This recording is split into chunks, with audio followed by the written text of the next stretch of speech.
September 22nd, 1942.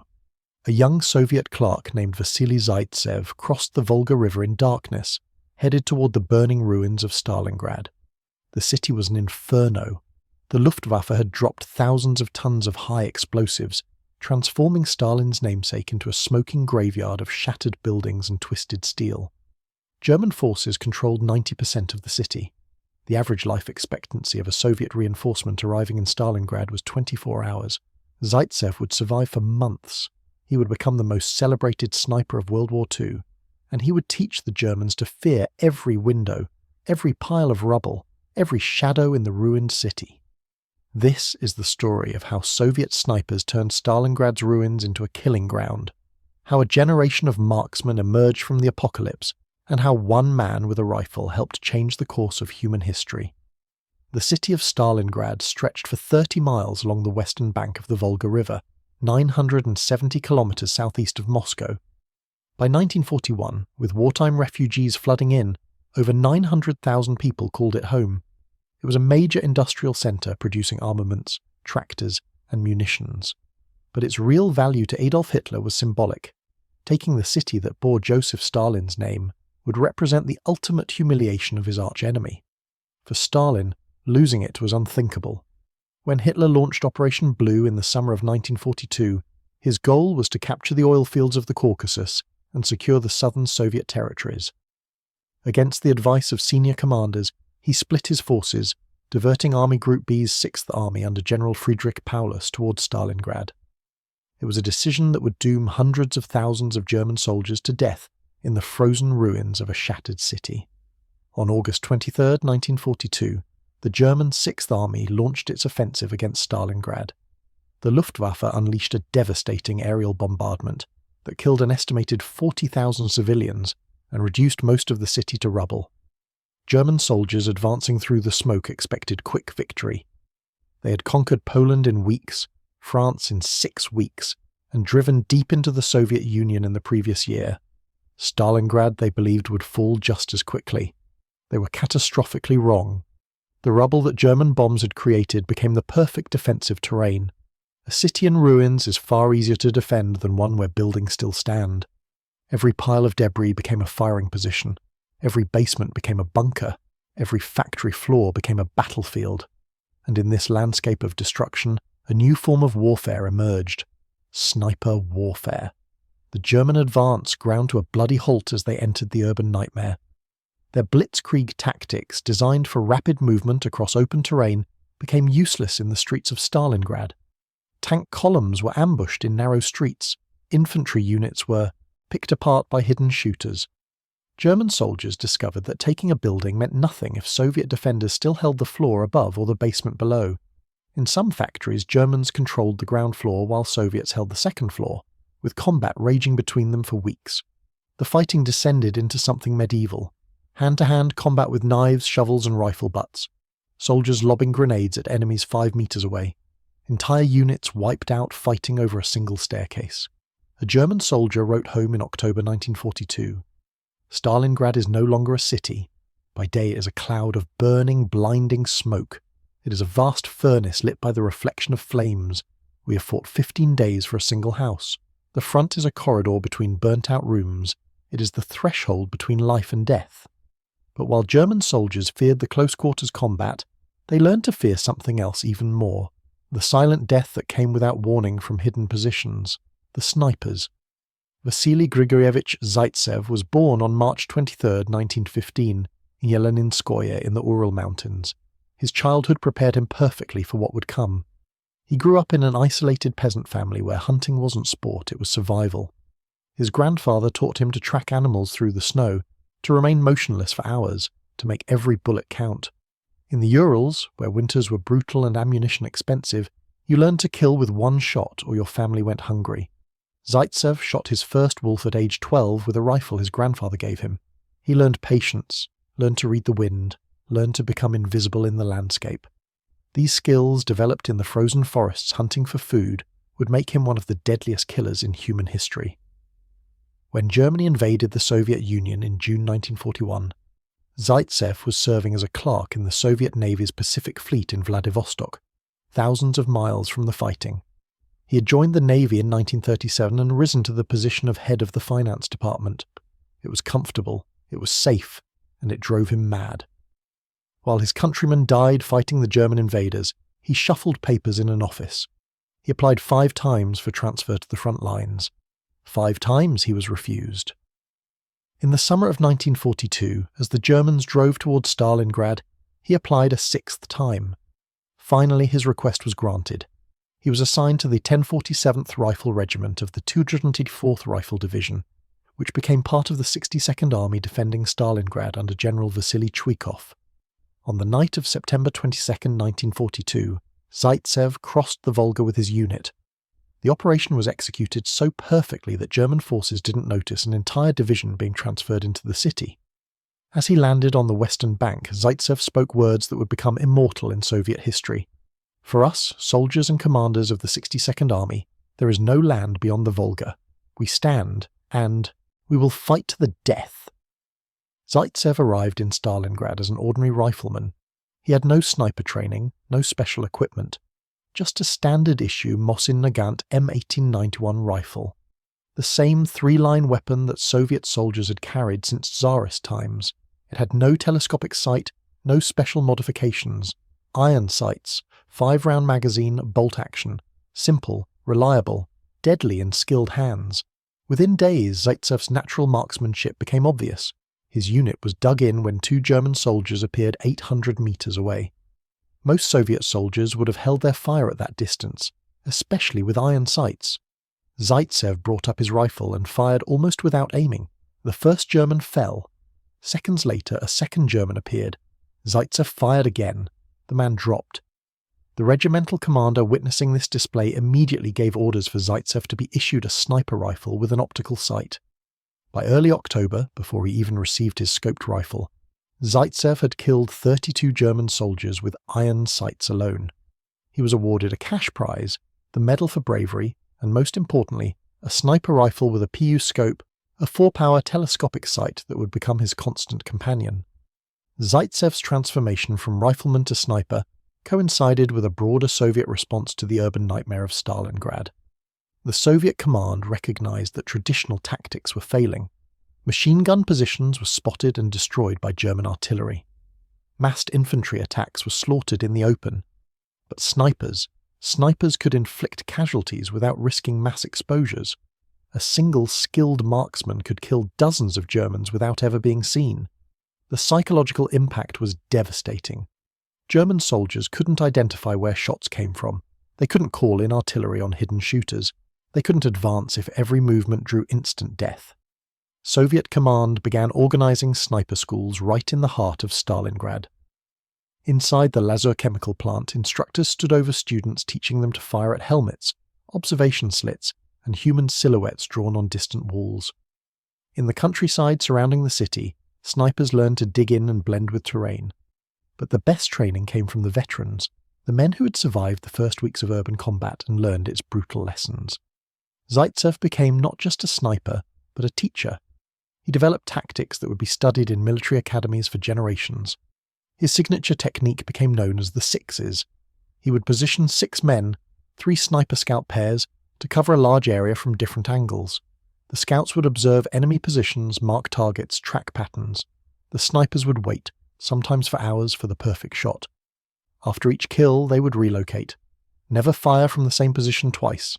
Never establish a pattern. Become a ghost. One of Zaitsev's key insights was understanding German behavior. He noticed that German soldiers were creatures of habit. They took smoke breaks at the same times. Officers appeared at certain positions regularly. Ration carriers followed predictable routes. Zaitsev studied these patterns like a wolf studying a herd. He learned to predict where Germans would appear, when they would be most vulnerable, how they would react to threats. He taught his students, on getting to the edge of the battle area, camouflage yourself, lie stock still and observe, study the terrain, compile a diagram and mark notable features on the drawing. Patience was everything. A good sniper might lie motionless for 8 hours waiting for one critical shot. Bad snipers fired at opportunity targets. Good snipers waited for the high-value kills that would devastate enemy morale. Zaitsev's preferred hiding spots became legendary. He concealed himself on high ground when terrain allowed. He buried himself under rubble, becoming indistinguishable from the ruins. He positioned himself in water pipes, shooting through drainage systems. He occupied bombed-out buildings, firing from shadows deep inside rooms where his muzzle flash couldn't be seen. His optical sight never reflected sunlight because he understood angles and shadow. His rifle was wrapped in cloth to prevent the distinctive outline that would give away his position. After a few kills, he moved. Sometimes he relocated after a single shot. The Germans learned that finding the position where a shot had come from was useless. The shooter would already be gone. Between November 10th and December 17th, 1942, Vasily Zaitsev killed 225 German soldiers. This wasn't propaganda inflation. Every kill required witness confirmation by his spotter. The tally included 11 enemy snipers, men who were themselves hunting Soviet shooters. Each of those 11 represented a deadly game of cat and mouse, sometimes lasting days, where whoever made the first mistake died. But Zaitsev wasn't alone. By late 1942, the Soviet sniper program in Stalingrad had created an army of silent killers. Students trained by Zaitsev and other veterans went on to kill thousands of Germans. One of Zaitsev's most important partnerships was with Nikolai Kulikov, his spotter and partner. Kulikov was the scout in their sniper-scout pairing, the eyes that found targets while Zaitsev focused on the shot. Together they perfected the art of deception. One of their favourite tactics exploited German traditions. When a German soldier achieved a kill, it was customary to retrieve the spent cartridge as a trophy. Zaitsev and Kulikov would stage false kills, getting German snipers to believe they had successfully eliminated a Soviet shooter. When the German raised his head to claim his prize or celebrate his victory, Zaitsev's bullet would find him. The duel that made Zaitsev internationally famous, the supposed confrontation with a German sniper named Major Erwin König, has been questioned by historians. Zaitsev described a 3-day battle of wits with a master sniper sent from Berlin specifically to kill him. According to his account, Kulikov used a helmet on a stick to draw König's fire. When the German shot, Kulikov screamed and fell back, convincing König he'd made a successful kill. When König raised his head slightly to verify his victory, Zaitsev shot him between the eyes. The story became the centerpiece of Soviet propaganda, and later the 2001 film Enemy at the Gates. But there's a problem. No German records mention a Major König. No sniper school in Berlin corresponds to Soviet descriptions. Historian Antony Beevor concluded the duel was Soviet propaganda, created to boost morale during the darkest days of the battle. Russian researcher Oleg Kaminsky suggested that if a duel occurred, it might have been with German Corporal Hermann Stoff of the 295th Infantry Division, who had killed 103 Soviet soldiers and died in Stalingrad around that time. Did the specific duel with König happen? Probably not as described. Did Zaitsev engage in deadly contests with German snipers throughout the battle? Absolutely. He killed 11 confirmed enemy snipers. Each represented a hunt, a test of skill against another trained killer. The mythology around one specific duel shouldn't diminish the reality of what Zaitsev accomplished. He survived 5 months of the most brutal urban combat in history, while actively hunting the most dangerous prey. The fact that propaganda enhanced his story doesn't change the documented fact that he killed over 200 confirmed Germans in less than 10 weeks of sustained combat. That's approximately 3 kills per day, every day, for 2 months straight, in conditions where most soldiers survived less than 24 hours. The psychological warfare aspect of Soviet snipers cannot be overstated. By late 1942, German soldiers in Stalingrad lived in constant terror.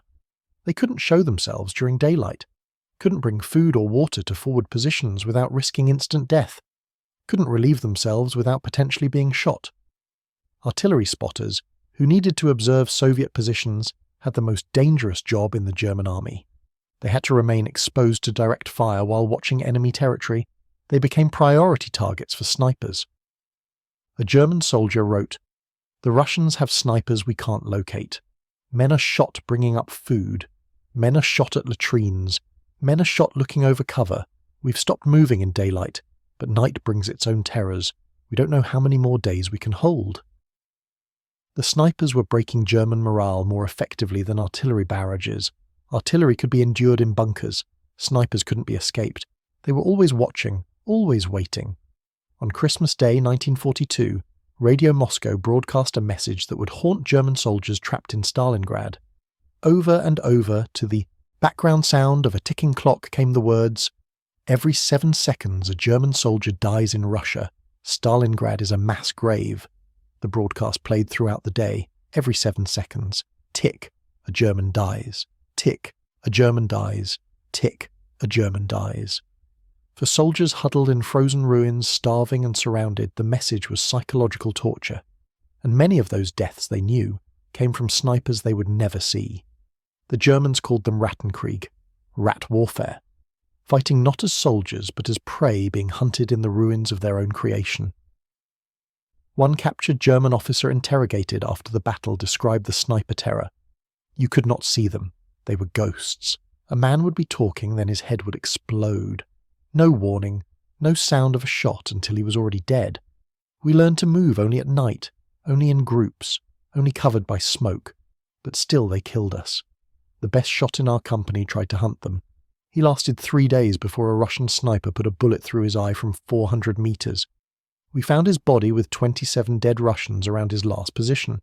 They had hunted him like wolves taking down a stag.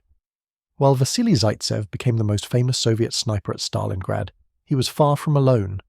Sergeant Fedor Pekov killed 344 Germans during the battle.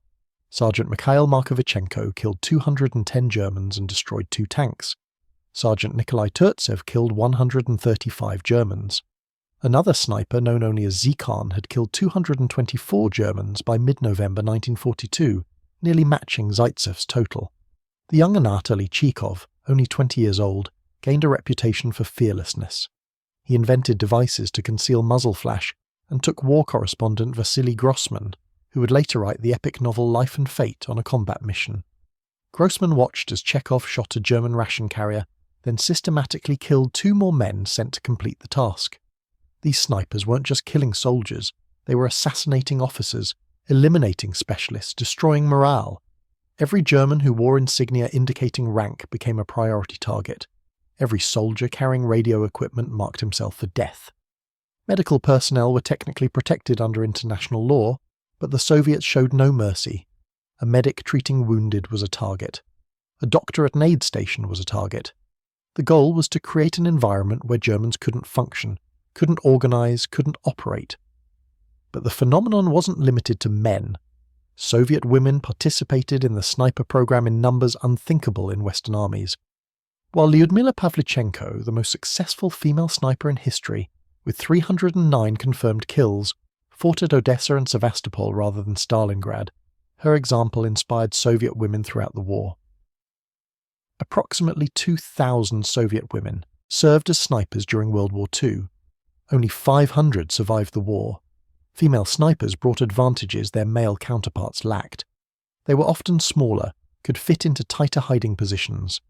Some German soldiers, raised with notions of chivalry, hesitated fractionally when encountering women combatants. That hesitation proved fatal. Female snipers were also less likely to be suspected. A woman seen in rubble might be dismissed as a civilian survivor. By the time Germans realized their mistake, she'd already fired. One of Zaitsev's students was Tanya Chernova, a woman who had lost her entire family to German bombing. She learned quickly and viciously, recording 80 confirmed kills. She and Zaitsev became lovers during the battle, a relationship that was both tactically unwise and completely understandable given the circumstances. They were young people living in hell, finding whatever comfort they could before the next bullet found them. The relationship ended when Chernova was badly wounded and evacuated from Stalingrad. She survived the war. Their romance later formed part of the Enemy at the Gates film narrative, though significantly dramatized. The training programs that Zaitsev and other veterans ran were brutal. Students learned by doing. They were given rifles and sent to relatively quiet sectors to practice. Mistakes meant death. Zaitsev described ordering students to remain motionless in a destroyed warehouse all day, simply watching Germans through their scopes. Study their habits, he taught them. Learn how they move, how they react, what they fear. Only then are you ready to kill them. Those who survived the initial training became effective killers remarkably quickly. War is the most demanding teacher. In January 1943, tragedy struck Zaitsev. During a German counterattack, a mortar shell exploded near his position. Shrapnel tore into his face and eyes. He was blinded. For a sniper, blindness meant career death. He was evacuated to Moscow, where pioneering ophthalmologist Professor Vladimir Filatov operated on him. The surgery was experimental, risky. Filatov managed to restore Zaitsev's sight after several operations. It took until February 10, 1943, but Zaitsev recovered. By then, the Battle of Stalingrad was essentially over. On February 2, 1943, the German Sixth Army surrendered. 300,000 German soldiers had been trapped in the pocket. By the time of surrender, only 91,000 remained alive. Of those 91,000 prisoners, only 5,000 to 6,000 would ever return to Germany. The rest died in Soviet prison camps and labor camps over the following decade. Soviet casualties were even more horrifying. Official Russian military historians estimate 1.1 million Red Army soldiers dead, wounded, missing or captured in the campaign to defend the city. An additional 40,000 civilians died. The Battle of Stalingrad was the deadliest battle in human history, but it was also the turning point of World War II in Europe. Germany never recovered from the loss. The sniper campaign had played a crucial psychological role in the Soviet victory. While artillery, armour and massed infantry ultimately decided the battle's outcome, snipers had made the German occupation of Stalingrad unsustainable. They had transformed every street into a death trap. They had forced Germans into defensive postures that negated their tactical advantages. They had killed officers and specialists whose loss degraded unit effectiveness, and they had created a legend of Soviet marksmanship that would haunt German soldiers for the rest of the war. On February 22, 1943, Junior Lieutenant Vasily Zaitsev was awarded the title Hero of the Soviet Union, the country's highest military honour. He also received the Order of Lenin and the Gold Star Medal. But the award he treasured most was simpler: the respect of the students he'd trained. The snipers of the 62nd Army, inspired by Zaitsev and other veterans, killed over 6,000 German soldiers during the Battle of Stalingrad. These weren't artillery casualties, weren't killed in mass assaults. These were individual kills, each requiring skill, patience and courage, each representing a trained marksman hunting and destroying the enemy. Zaitsev didn't remain in a hospital. Once his eyesight returned, he immediately requested return to combat duty. He fought in the liberation of Donbass, in the battle for the Dnieper River, and in operations near Odessa and the Dniester. He commanded a mortar platoon and then a rifle company. His final total was 242 confirmed kills, not the highest total of the war, but achieved in the most compressed and brutal fighting. He also wrote 2 textbooks on sniper tactics during the war that became standard training materials. After the war ended in May 1945, Zaitsev was in a hospital in Kiev. He had been wounded 7 more times during the course of the war, his body a map of scars. He returned to civilian life quietly. He studied at a textile university in Kiev, became an engineer, and eventually rose to become director of a textile factory. He married, had children, lived an ordinary Soviet life, but the war never left him. He wrote his memoirs titled In English Notes of a Russian Sniper, describing his experiences in Stalingrad. The book was published in 1956 under the Russian title For Us There Was No Land Beyond the Volga, recalling his famous words upon arriving in the city. Zaitsev died on December 15, 1991, in Kiev at age 76, just 11 days before the Soviet Union dissolved. He had outlived the country he fought for. He was initially buried in Kiev, though his final wish was to be buried in Stalingrad, the city he had defended. For 15 years he remained in Kiev. Then, on January 31, 2006, his wish was honoured. With full military honours, Zaitsev's remains were reburied at Mamayev Kurgan, the memorial complex, overlooking Volgograd, the modern name for Stalingrad. His gravesite is marked with a simple memorial near where he had fought 63 years earlier. The inscription reads, "For us there was no land beyond the Volga. The Battle of Stalingrad created a generation of Soviet snipers whose skills would serve the Red Army for the rest of the war. The tactics developed in the ruins, the training methods perfected under fire, the psychological warfare principles learned through trial and error all became standard doctrine. Soviet sniper schools opened across the country, training thousands of marksmen. At the war's peak, the Red Army graduated 220 snipers at a time from specialized schools. These graduates would hunt German soldiers from Stalingrad to Berlin. As Soviet forces pushed west, liberating occupied territories and driving toward Germany, snipers remained at the forefront. In defensive positions, they made German advances prohibitively costly. In offensive operations, they provided overwatch for advancing infantry. In urban combat, they were invaluable. The snipers trained by Zaitsev alone were credited with killing 6,000 German soldiers. If we extrapolate from training programs across the entire Red Army, Soviet snipers likely killed hundreds of thousands of German soldiers during the war. Each kill achieved without friendly casualties, without expending artillery shells, without risking platoons in frontal assaults. From a military efficiency standpoint, snipers represented an incredible force multiplier. One trained marksman with 1,000 rounds of ammunition could kill dozens of enemies while remaining relatively safe. The return on investment in sniper training was extraordinary, but the impact went beyond the tactical. The psychological warfare value was immeasurable. German soldiers learned to fear the Eastern Front in ways they never feared the Western Front. The idea that death could come instantly from an invisible enemy, that no position was safe, that excellent soldiers could be killed by peasants with rifles, all of this eroded German confidence. The Wehrmacht had conquered most of Europe through tactical excellence and the belief in German superiority. Soviet snipers demonstrated that training and courage could overcome supposed racial hierarchies. A shepherd from the Urals with a rifle could kill a German officer with elite training. That reality destroyed Nazi propaganda more effectively than any Soviet broadcast. The famous sniper Vasily Grossman, who had witnessed Stalingrad firsthand as a war correspondent, captured the essence of the sniper war in his novel Life and Fate. The city was like Pompeii. Everything was dead. But in the ruins, death waited for the living. Modern military forces still study Soviet sniper tactics from Stalingrad. The concept of sniper-scout pairs remains standard. The emphasis on camouflage and position rotation is fundamental training. The psychological, warfare aspects making enemy soldiers afraid to move or expose themselves continues to be primary sniper doctrine. The sixes technique that Zaitsev developed, using 3 two-man teams to cover overlapping sectors, was employed by Russian forces in Chechnya and remains in use today. The fundamental insight that urban ruins create ideal sniper terrain has influenced military thinking about urban warfare.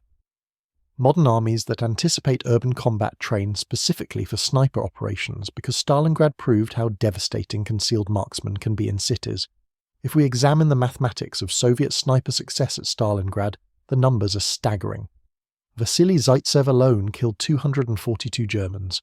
His students killed 6,000 more. If we count just the confirmed, documented snipers active in Stalingrad, we reach totals exceeding 10,000 German casualties, and those are only the documented kills from famous snipers whose names survived the war. How many more Germans died to rifle fire from snipers whose names we'll never know? How many fell to women snipers whose accomplishments were never recorded? How many were killed by snipers who themselves died before their tallies could be confirmed? Conservative estimates suggest Soviet snipers killed between 15 and 20,000 German soldiers at Stalingrad. That represents roughly 5 to 7% of all German casualties in the battle. 7% may not sound significant until you consider the impact. These weren't casualties from artillery, from frontal assaults, from tank battles. These were targeted eliminations of individuals, many of them officers, specialists, and key personnel. The degradation of unit effectiveness was far greater than the raw numbers suggest. A battalion that loses its company commanders, its radio operators, its forward observers, that battalion becomes combat ineffective even if it still has soldiers. The legacy of Stalingrad snipers extended far beyond the battle itself. The Soviet Union used their stories as propaganda throughout the war. Zaitsev appeared in newspapers, in radio broadcasts, in films. His face became synonymous with Soviet resistance. German soldiers heard about him, feared him, whether they ever encountered him or not. The name Zaitsev meant hare in Russian. Soviet propaganda played on this, calling him the little hare that the German wolf couldn't catch. But snipers trained by Zaitsev were called hares too, the little hares of Stalingrad. The Germans learned to dread them all. After Stalingrad, German training manuals added sections on counter-sniper tactics. German units began deploying their own snipers more aggressively. They developed techniques for identifying sniper positions, for coordinating suppressive fire. But they never truly solved the problem. Soviet snipers remained a threat until the last days of the war. When Soviet forces reached Berlin in April 1945, snipers were there. They provided overwatch as infantry cleared buildings. They eliminated German defenders from positions that would have cost dozens of Soviet lives to assault directly. They shot at Nazi party officials trying to escape the dying city. The tactics developed in Stalingrad's ruins reached their culmination in the ruins of Hitler's capital. There's a certain poetic justice in that. The Germans who had created the hell of Stalingrad experienced a version of it in their own capital, with Soviet snipers hunting them through destroyed buildings. The museums of Russia, particularly the museum at Mamayev Kurgan in Volgograd, preserve artifacts from the sniper war. Zaitsev's original Mosin Nagant rifle with its PU scope is displayed there, along with his medals, his notes and photographs. German rifles captured from enemy snipers are displayed as trophies. Telescopic sights, ghillie suits, training manuals, all the equipment of the sniper's trade. School groups visit to learn about the battle. Russian military cadets study the tactics, and elderly veterans, their numbers dwindling each year, sometimes return to walk the ground where they fought. In 1985, at a reunion of German and American fighter pilots in Phoenix, Arizona, someone asked about the Eastern Front. An American pilot who had fought in the West commented that German troops seemed to fear the Eastern Front far more than the Western. A captured German officer attending the reunion responded with brutal honesty. "In the West, we fought soldiers. In the East, we fought ghosts. American and British forces were predictable. They attacked with overwhelming force. You could see them coming. You could prepare. The Russians were different. They were in the rubble, in the ruins, invisible. You couldn't prepare for a bullet you never saw coming. The snipers made us fear our own shadows. Every window could hide death. Every pile of bricks could conceal a killer. We weren't fighting an army. We were fighting the city itself, and the city was full of men and women who wanted us dead and had become very good at making us dead." That quote, recorded and later published, captures the essential truth. Stalingrad snipers didn't just kill German soldiers. They killed German morale. They killed the myth of German invincibility. They killed the idea that modern warfare was about tanks and aircraft and mass. They proved that a single skilled individual with an accurate rifle could change the course of battles. Vasily Zaitsev's famous quote, "A good sniper is a sniper alive. Sniper's feat is so that he does his job again and again. To succeed in this hard work, one has to make a feat every day and every minute, beat the enemy and stay alive." This philosophy, survive to kill again, distinguished Soviet snipers from suicidal banzai charges or desperate last stands. They were pragmatic killers. They picked their shots, they extracted when necessary, they lived to fight another day. This approach maximized their effectiveness over time. A sniper who survived 6 months could kill 100 Germans. A sniper who died heroically on day 3 killed maybe 5. The mathematics favored survival and persistence over glory and sacrifice. This contrasted sharply with some Soviet tactics that treated soldiers as expendable. But snipers were too valuable to waste.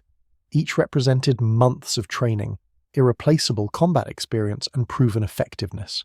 Commands protected their best snipers, pulled them back from hopeless situations, kept them alive to continue killing.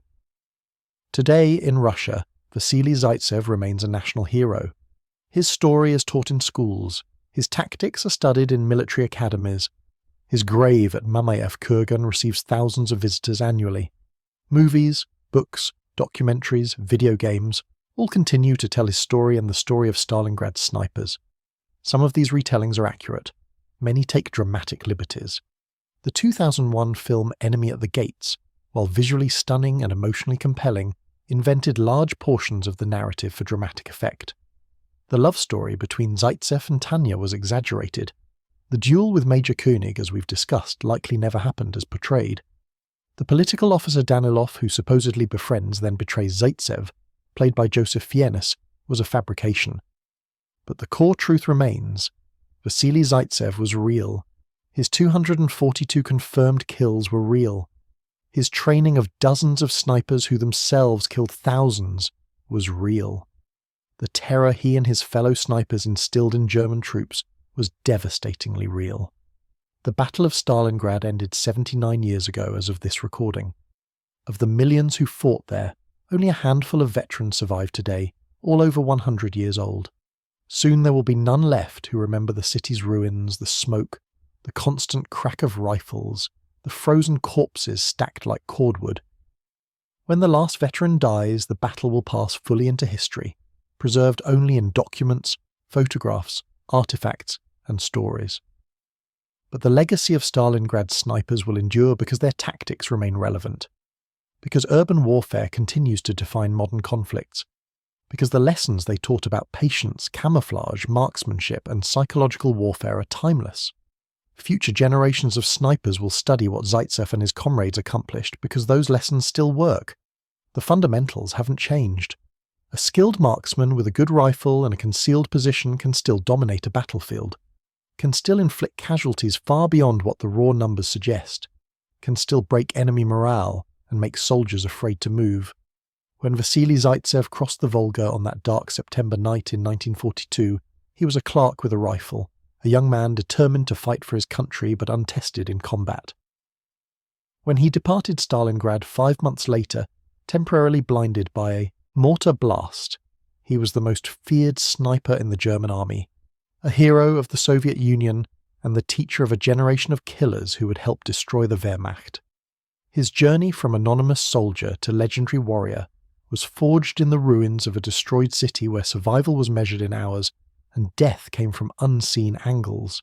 He and thousands of other Soviet snipers transformed Stalingrad from a conventional battlefield into a hunting ground where German soldiers became prey. They dominated every street, every building, every pile of rubble. They made daylight movement suicidal. They made the Germans afraid in their own occupied territory. They proved that courage, skill, and determination could overcome technological and numerical advantages. The snipers of Stalingrad deserve remembrance not just for their kills, though those were significant, but for what they represented. They were ordinary people, clerks and peasants, men and women, young and old, thrust into extraordinary circumstances who developed extraordinary skills to survive and to win. They were the embodiment of Soviet resistance. Individuals fighting a modern, industrialized military power with what was essentially 19th century technology. A bolt-action rifle with a basic telescopic sight. No advanced equipment, no air support, no armor. Just a skilled shooter, iron discipline, and the will to make every bullet count. The equipment itself tells part of the story. The Mosin Nagant rifle that most Soviet snipers carried was designed in 1891. It was over 50 years old by the time of Stalingrad. The basic design hadn't changed significantly since Tsarist times. 7.62mm caliber, 5-round internal magazine, bolt-action mechanism. It was simple, robust, and accurate. The PU scope added in World War II was a 4-power telescopic sight, modest by modern standards, but sufficient for ranges up to 800 meters in skilled hands. German snipers often carried superior equipment. The Mauser Kar-98K with its Zeiss scopes offered better optical quality, but equipment advantage meant nothing if the shooter couldn't use it effectively. Soviet snipers compensated for equipment limitations with superior fieldcraft, better understanding of urban terrain, and most critically, motivation. They were defending their homeland. Every German they killed was one less invader on Soviet soil. That motivation, that absolute commitment, gave them an edge that no optical sight could match. The psychological impact of sniper warfare extended beyond the immediate battlefield. German soldiers who survived Stalingrad and were later deployed to other fronts carried their trauma with them. They taught new recruits to fear snipers, to never expose themselves unnecessarily, to move quickly between cover. This defensive mindset degraded offensive capability.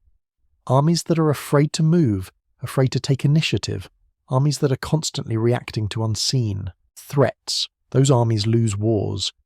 The Wehrmacht that emerged from Stalingrad was a damaged force, not just in numbers, though the loss of 300,000 men was catastrophic, but in confidence and morale. The soldiers who escaped the pocket spread stories of the invisible killers, the ghosts in the ruins who picked off anyone foolish enough to show themselves. These stories, whether exaggerated or not, created a legend that Soviet propagandists exploited ruthlessly. One particularly effective Soviet propaganda technique was publishing the names and kill counts of top snipers. Unlike most military forces which kept such information classified, the Soviets celebrated their snipers openly. Newspapers ran stories about Zaitsev, about his students, about female snipers who had killed dozens of fascist invaders. These stories served multiple purposes. They boosted Soviet morale, showing that individual soldiers could make a difference. They terrified German troops, who now knew they were being hunted by named individuals with confirmed kills in the dozens or hundreds. And they inspired other Soviet soldiers to volunteer for sniper training, creating a self-reinforcing cycle of recruitment and effectiveness. The propaganda wasn't subtle. Soviet newspapers referred to German soldiers as fascist vermin to be exterminated. Snipers were described as hunters, Germans as prey. The dehumanization was deliberate and effective. It's easier to kill when you don't think of the enemy as human, and in the context of a genocidal invasion that had killed millions of Soviet civilians, there was little sympathy for German suffering. The numbers that Soviet snipers achieved seem almost impossible to modern audiences. Vasily Zaitsev with 242 kills, Fyodor Oklopkov with 429 kills over the course of the war, Mikhail Surkov with 702 kills, even Sidorenko with 500 kills. These totals dwarf what modern snipers achieve because modern warfare rarely provides the target-rich environment that the Eastern Front offered. German forces attacked in massive formations. They occupied territory where Soviet snipers operated behind lines. They had to move supplies, rotate troops, conduct patrols, all activities that exposed them to sniper fire. For a skilled marksman in a good position, targets were abundant. Add the fact that Soviet snipers operated for years, not weeks or months, and the totals become more understandable. A sniper killing one German per day would achieve 365 kills in a year. Given that snipers often killed multiple targets per mission, these numbers, while remarkable, aren't impossible. But we must also acknowledge the reality of war propaganda. Soviet authorities had strong incentives to inflate kill counts. Higher numbers meant better propaganda, more morale boost, stronger recruitment. Some historians believe confirmed kill totals were exaggerated by as much as 50%. Even accounting for this possibility, the effectiveness of Soviet snipers remains undeniable. If Zaitsev killed 120 Germans instead of 242, he was still an extraordinarily effective killer. If his students killed 3,000 instead of 6,000, they still devastated German units. The precise numbers matter less than the proven impact. German records confirm that sniper casualties were severe, that officer losses were disproportionately high, that units suffered morale problems directly attributed to sniper attacks. Soviet snipers were real, effective, and terrifying, regardless of whether specific kill counts were accurate. The training methodology that emerged from Stalingrad became formalized as the war progressed. Soviet sniper schools taught a curriculum based directly on combat experience from the city's ruins. Students learned to construct hides in urban terrain, to use rubble and destroyed buildings for concealment. They practiced shooting from unconventional positions, through narrow gaps, from prone positions in water or mud. They learned to work in pairs, with one shooter and one observer, maximizing effectiveness and survivability. They studied German uniforms to identify officers and specialists by insignia. They learned basic German so they could understand enemy radio communications. They were taught to keep detailed logs of their kills, noting range, conditions, and target type. This data was collected and analyzed to improve training for future snipers. The Soviet approach to sniper warfare was systematic and scientific in a way that German forces never matched. The Germans did deploy snipers, some of them highly skilled. Josef Allerberger killed 257 Soviet soldiers as a sniper on the Eastern Front. Matthias Hetzenauer killed 345, but German sniper deployment was more limited, more traditional. They used snipers for specific missions rather than as a systematic terror weapon. German military doctrine emphasized combined arms, coordination between infantry, armor, artillery, and air power. Snipers were support elements, not primary weapons. The Soviets, particularly at Stalingrad, inverted this relationship. In urban terrain where armor was limited and artillery risky due to close quarters, snipers became primary weapons. This doctrinal difference reflected broader philosophical differences between German and Soviet military thinking. Germans emphasized technological superiority and tactical excellence. Soviets emphasized mass, determination, and practical effectiveness. Neither approach was inherently superior, but in the specific context of Stalingrad, the Soviet approach worked. One aspect of the sniper war that deserves examination is the ethics, or lack thereof. Snipers occupied a moral grey area in warfare. Traditional military ethics emphasized facing your enemy openly, giving them a chance to fight back. Snipers killed from concealment, often shooting men who had no idea they were in danger.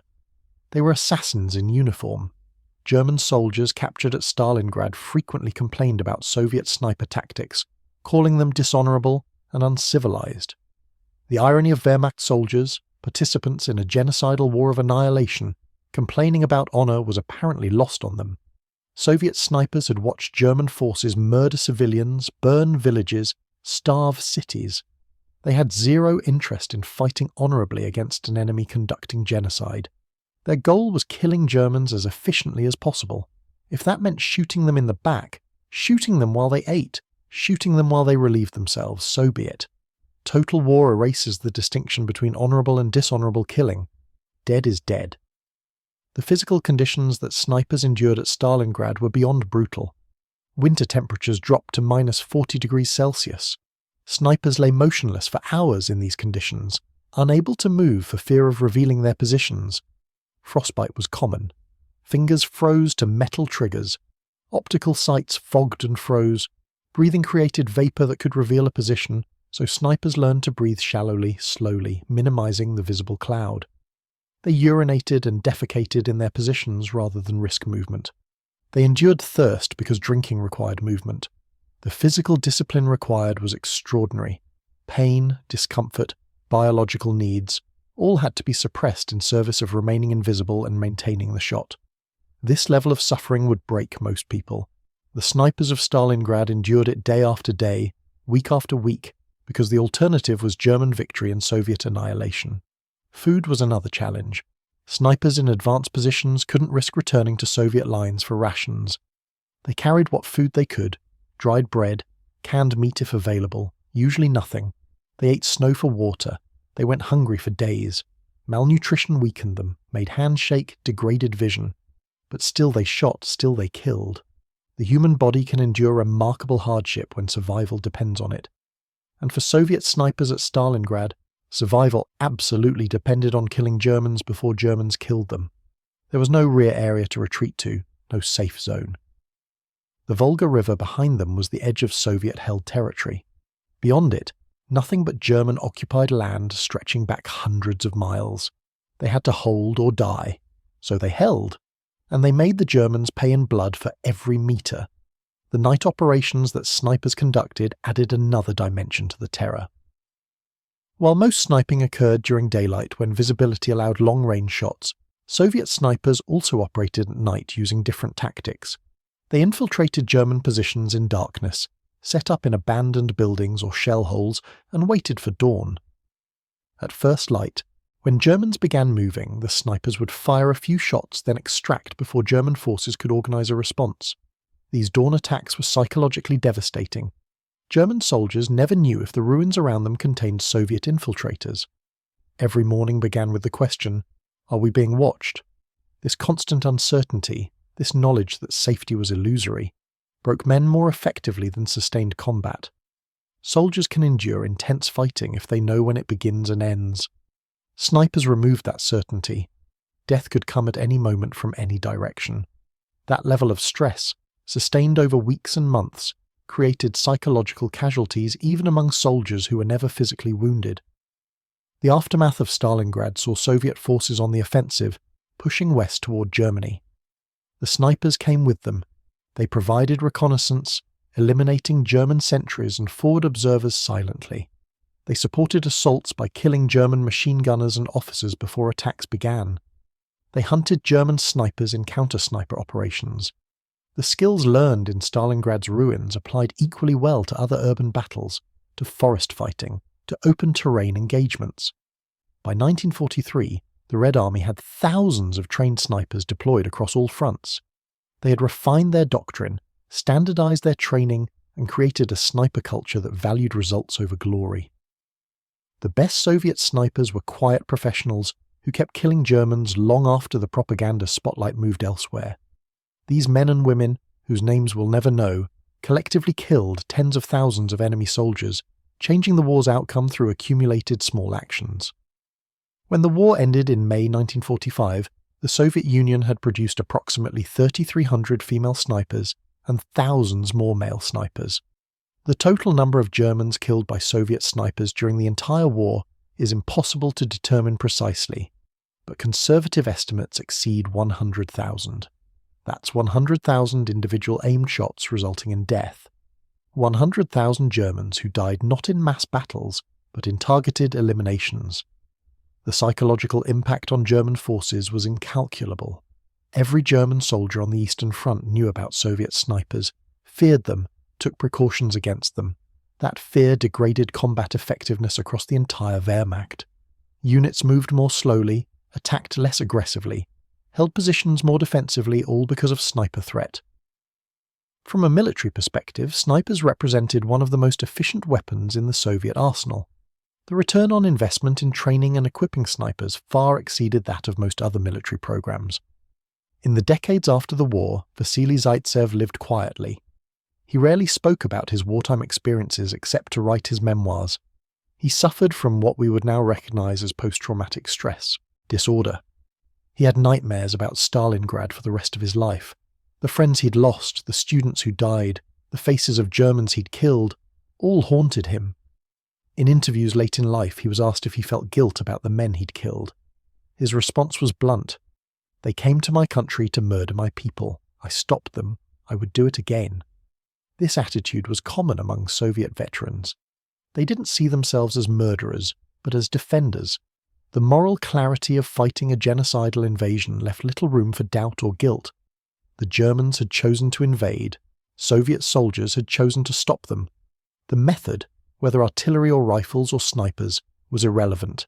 What mattered was victory.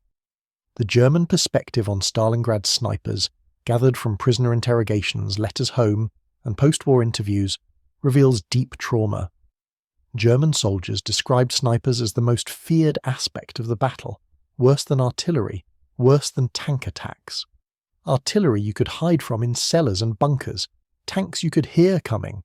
Snipers were invisible, silent until the shot, and utterly lethal. A German lieutenant captured in January 1943 told his Soviet interrogators, "We called them the invisible death. You never saw them. You never heard them until your comrade's head exploded. We learned to move like animals, scurrying from cover to cover, never standing upright, never silhouetted against the sky. But still they found us. Our company lost 42 men to snipers in November. 42 individual deaths spread over 30 days, each one a separate trauma for those who witnessed it. By December, we were combat ineffective, not from casualties, but from fear. The men wouldn't leave cover. We had to order them at gunpoint to retrieve rations, to man positions, to conduct patrols. The Russians had broken us without ever assaulting our position." This testimony, one of hundreds in Soviet archives, illustrates the snipers' strategic impact. They didn't just kill Germans, they paralyzed German units, made them unable to execute their missions. A unit frozen by fear is worse than a unit destroyed. Destroyed units are written off, removed from order of battle. Units that exist but won't fight tie up commanders, waste resources, degrade overall force effectiveness. Soviet snipers created thousands of these combat ineffective units across the Eastern Front. The Germans never solved the problem because there was no solution. You can't bomb snipers effectively. You can't shell them if you can't locate them. You can't assault their positions because they relocate constantly. Counter-snipers help, but Soviet snipers were numerous enough that killing a few didn't significantly reduce the threat. The Germans tried everything.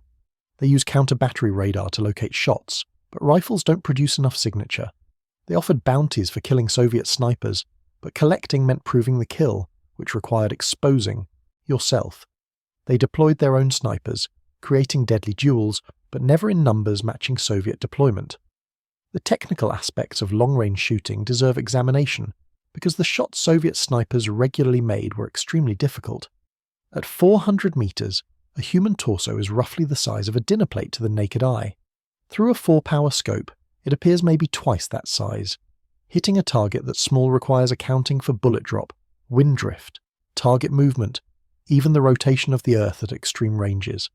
The Machine Nagant bullet dropped approximately 3 meters at 600 meters range. Snipers had to aim significantly above their target and lead moving targets by meters depending on range and target speed. They made these calculations instinctively, based on experience and training, without computers or calculators. The mathematics were done mentally or through practice and muscle memory.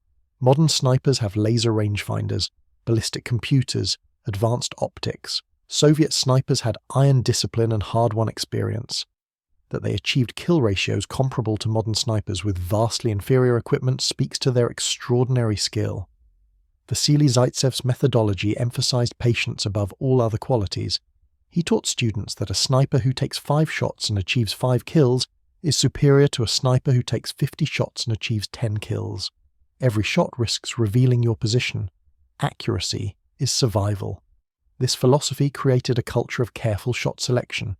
Zaitsev's students waited for perfect opportunities rather than firing at marginal targets. They tracked patterns, learning when specific German soldiers appeared at specific locations. They identified high-value targets and planned shots days in advance. One of Zaitsev's students spent 3 days tracking a German artillery observer who appeared briefly each morning to direct fire. On the 4th morning, knowing exactly when and where the German would appear, the Soviet sniper was pre-aimed. The German's head entered the scope's crosshairs at the exact predicted moment. 1 shot. Dead. The German artillery battery lost forward observation capability for 2 days until a replacement arrived. Small actions, huge impacts. The legacy of Stalingrad extends into modern military doctrine because the battle demonstrated principles that remain valid. Urban terrain favors defenders, especially defenders willing to accept massive casualties. Snipers multiply defensive effectiveness geometrically in cities. Morale and determination can overcome technological advantages. These lessons were learned in blood. They've been relearned in every urban battle since. From Hue City in Vietnam to Grozny in Chechnya to Mosul in Iraq, snipers have dominated urban battlefields. The tactics evolve, the equipment improves, but the fundamentals remain unchanged since Zaitsev's time. Concealment, patience, accuracy, and the psychological impact of invisible death. These principles work today as effectively as they did 80 years ago. When Vasily Zaitsev's remains were reinterred at Mamayev Kurgan in 2006, thousands attended the ceremony. Russian military units provided honor guard. Veterans too old to walk were carried to witness the burial. The ceremony wasn't just honoring one man, it was honoring every sniper who fought at Stalingrad, every soldier who died defending the city, every Soviet citizen who suffered under German occupation. Zaitsev became the symbol representing them all. His grave is a pilgrimage site now. Visitors leave flowers, small Soviet flags, spent cartridges as tribute. School children visit to learn history. Veterans come to remember fallen comrades. The memorial ensures that the sacrifices made at Stalingrad will not be forgotten, even as the last witnesses pass away.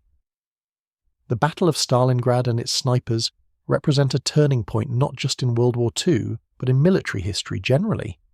They demonstrated that industrial-age warfare hadn't eliminated the individual soldier's importance.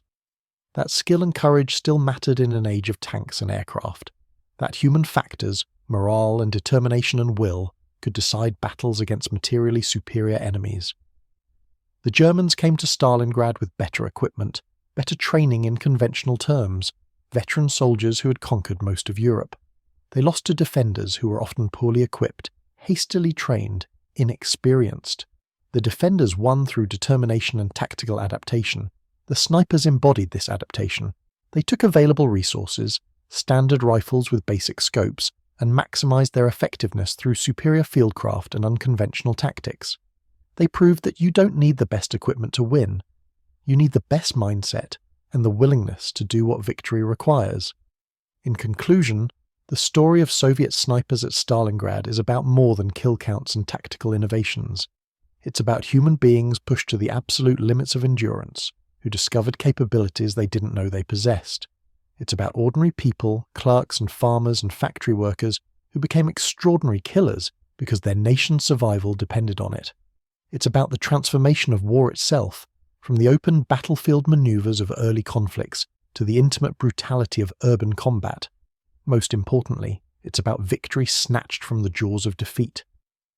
In September 1942, the Soviet Union was losing. German forces occupied vast territories. Moscow had barely survived.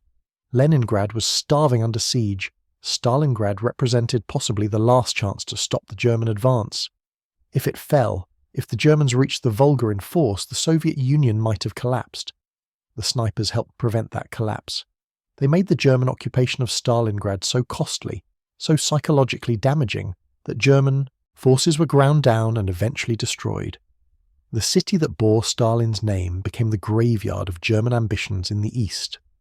Vasily Zaitsev died believing the Soviet Union would endure forever. He witnessed its collapse only in his final days, too sick to fully comprehend what was happening.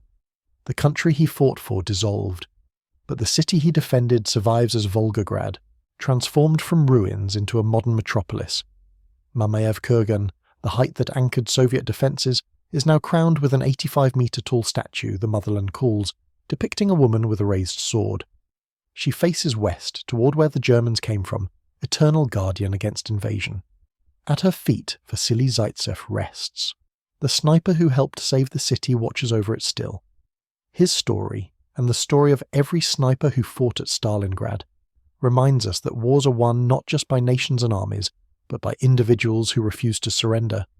Every bullet Zaitsev fired, every German he killed, every student he trained contributed to victory. Multiplied across thousands of snipers, these individual actions accumulated into strategic impact. They proved that in war, as in life, ordinary people can achieve extraordinary things when circumstances demand it. The snipers of Stalingrad dominated every street, every building, every shadow in the ruined city. They transformed a desperate defense into eventual victory, and they created a legend that endures to this day: the invisible death, the ghosts in the ruins, the hunters who became the hunted's nightmare. When Soviet snipers dominated every street in Stalingrad, they changed the course of the war and demonstrated principles of warfare that remain valid 8 decades later.